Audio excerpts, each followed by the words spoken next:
Aladdin, Simba और अली बाबा 40 चोर।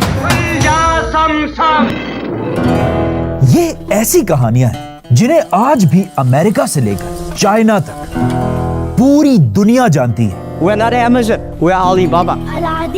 लेकिन अगर इन कहानियों को गौर से देखा जाए तो इन सारी कहानियों में एक चीज कॉमन है। इन कहानियों के सारे हीरोज मुसलमान कैरेक्टर्स हैं। फॉर एग्जाम्पल, दुनिया की सबसे फेमस कहानी अलादीन असल में एक मुसलमान लड़के अलाउद्दीन के बारे में थी। लेकिन आखिर क्यों? ये सब आखिर हुआ कैसे? ये जिन करेगा आपकी खिदमत। ये कोई छोटा मोटा कोइंसिडेंस या इत्तेफाक नहीं, बल्कि इस सब के पीछे मुसलमानों की एक ऐसी हिस्ट्री छुपी है जिसे आज हम बिल्कुल भूल चुके हैं। और वो है दुनिया की पहली फिल्म इंडस्ट्री जो मुसलमानों ने खुद बनाई थी, और इन अदर वर्ड्स एक मुस्लिम हॉलीवुड।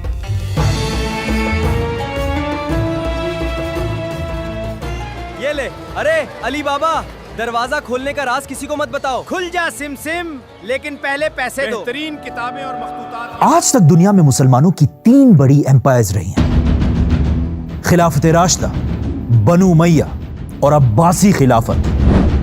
खिलाफत राशिदा वो एम्पायर थी जिसने थोड़े से टाइम में दुनिया की बड़ी बड़ी पावर्स को क्रश किया।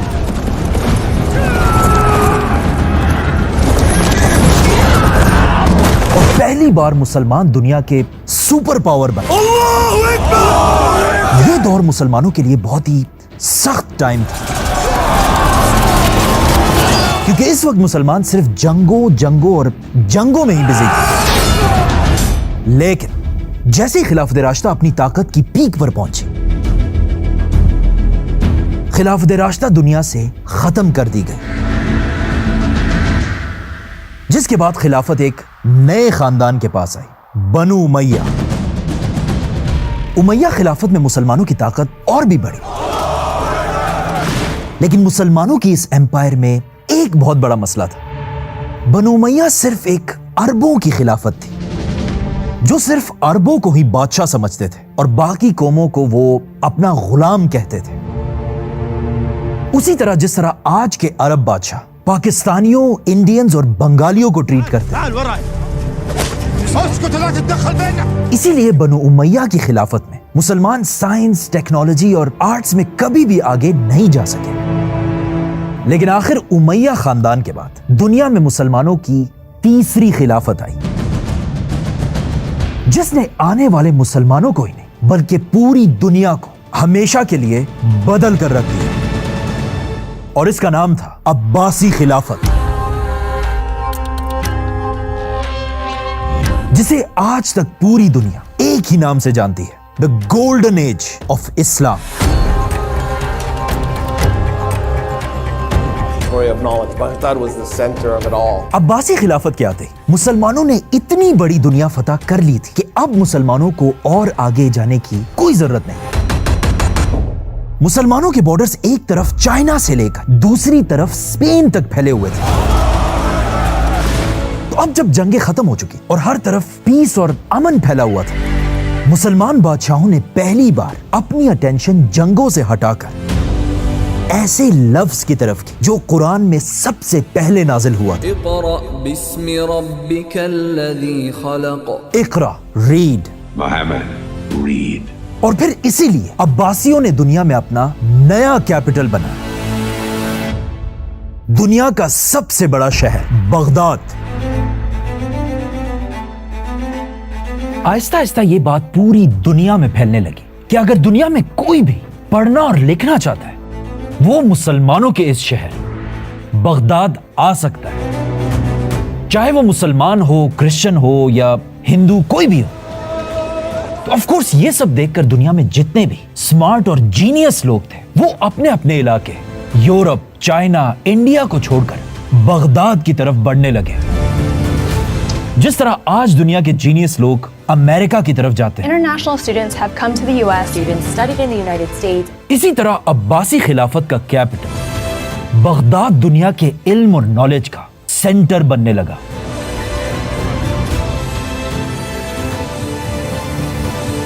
But wait, ये सब हमने बचपन से बार बार सुना है कि एक जमाने में मुसलमान साइंस में दुनिया में सबसे आगे थे।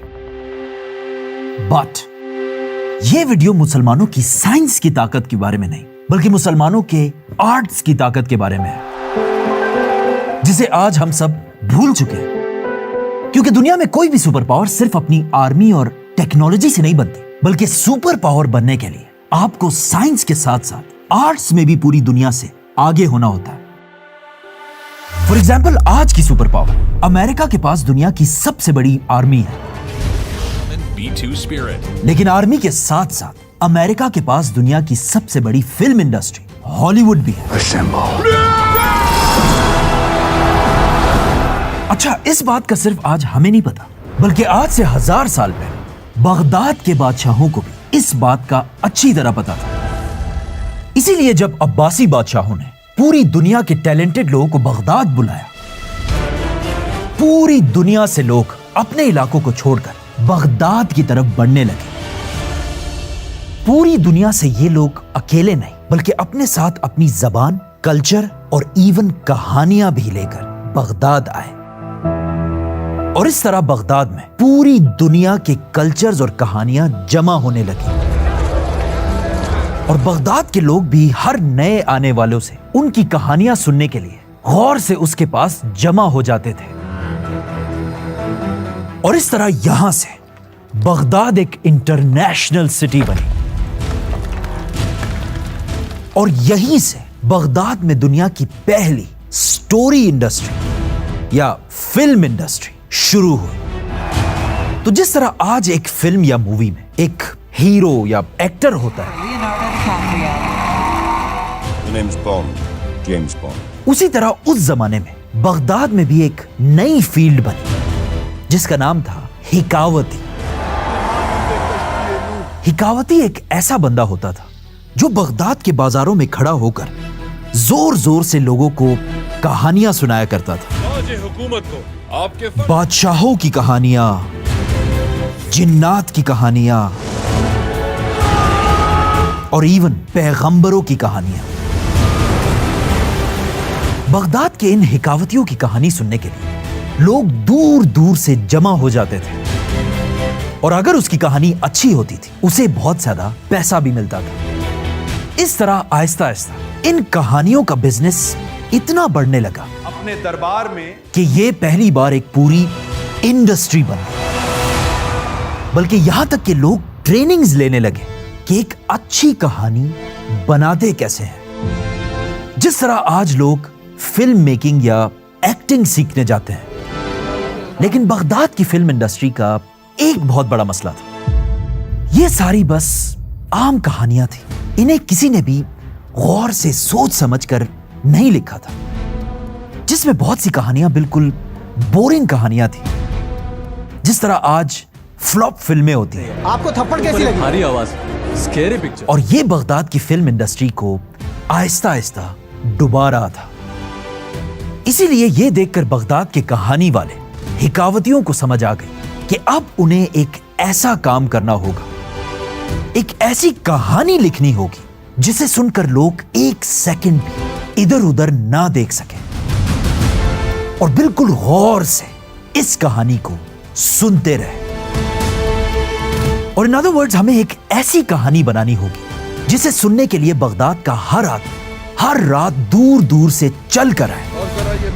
जिसके बाद यहां पर बगदाद में एक ऐसी कहानी लिखी गई जिसे बगदाद तो क्या, आज तक पूरी दुनिया नहीं भुला सकी। और इवन आप भी वो कहानियां बार बार सुन चुके हैं। अलादीन, अली बाबा और सिम्बाद जैसी कहानियां। बगदाद के स्टोरी टेलर्स ने मिलकर दुनिया की सबसे बड़ी कहानी पर काम करना शुरू किया और उन्होंने इस कहानी का नाम रखा 1001 रातें, 1001 nights. Old stories.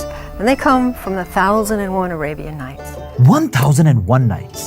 क्या अजीब सा नाम है, लेकिन इसी नाम के पीछे बगदाद की पूरी फिल्म इंडस्ट्री का सीक्रेट छुपा है। और जैसे ये कहानी पूरी हुई, इस कहानी ने हमेशा के लिए दुनिया की फिल्म इंडस्ट्रीज को